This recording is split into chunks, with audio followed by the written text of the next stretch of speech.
વિસાવદર બેઠક પરથી કોંગ્રેસના ઉમેદવાર જાહેર થઈ ચૂક્યા છે। નીતિન રાણપરિયાને કોંગ્રેસે ટિકિટ આપી છે। નીતિન રાણપરિયા તાલુકા પંચાયતના સભ્ય છે। નીતિન રાણપરિયા કોંગ્રેસના પાયાના કાર્યકર્તા છે। 12 વાગે નીતિન રાણપરિયા ઉમેદવારી નોંધાવશે।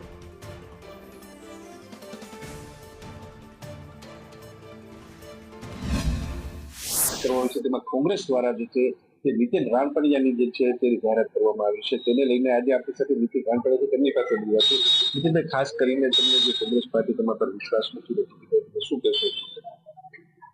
સૌપ્રથમ તો હું કોંગ્રેસ પાર્ટીનો પ્રદેશ કોંગ્રેસના અમારા પ્રમુખ શ્રી શક્તિસિંહજી ગોહિલ તથા રાહુલ ગાંધીજીનો આભાર માનું છું કે આવડી મોટી પ્રતિષ્ઠાની જંગવાળી ચૂંટણીમાં જ્યારે આખા ગુજરાતની નજર વિસાવદર વિધાનસભા હોય અને આવા જંગમાં મારી ઉપર ભરોસો મૂકીને મને પાર્ટીએ ટિકિટ આપી તો એના માટે હું પાર્ટીનો ખૂબ ખૂબ આભાર છું। મુદ્દા તો અમારી પાસે અઢળક છે। વર્તમાન સરકારે કાંઈ કામ કર્યું જ નથી।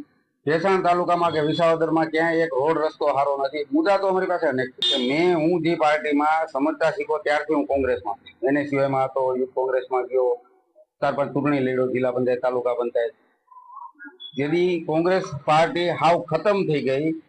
કોંગ્રેસની માત્ર 11-12 સીટ ગુજરાતમાં આવી, તોય હું કોંગ્રેસમાં હતો। કોંગ્રેસને મેં પકડી રાખી છે।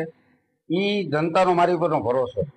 ભેસાણ વિસાવદરની જનતા હંમેશા માટે સત્તા વિરોધી રહી છે। સત્તા તરફી કોઈથી મતદાન કરતી નથી। સાણી જનતા છે, હોશિયાર જનતા છે, ભાજપ પાર્ટીની વિરોધી જ છે ભેસાણ વિસાવદરની જનતા। અને મેં મારી પાર્ટીને પકડી રાખી છે। ઈ લોકોનો મારી પર ભરોસો છે।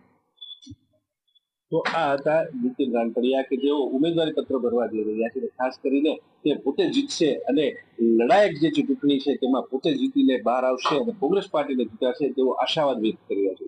કેતરીય સંદેશ ન્યૂઝ, વિસાવદર।